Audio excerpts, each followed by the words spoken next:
3. maijā Millenāru klubā notika kārtējā ikmēneša tikšanās, seminārs un sarunas par izaugsmi. Sociālo tīklu tēmu šoreiz atklāja Maija Ārmaņeva, ietekmīga profesionāla digitālajā vidē. Visa pamatā ir stāsts. Tu 80% stāsti savu stāstu, un tikai 20% iemet iekšā, bet šito vispār var nopirkt. Tu nekad to nevari zināt, tev vienkārši vajag visu laiku likt.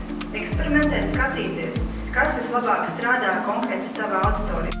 Pēc lekcijas vērtīgas sarunas un diskusijas par to, kā katrs virzās pretīm saviem mērķiem.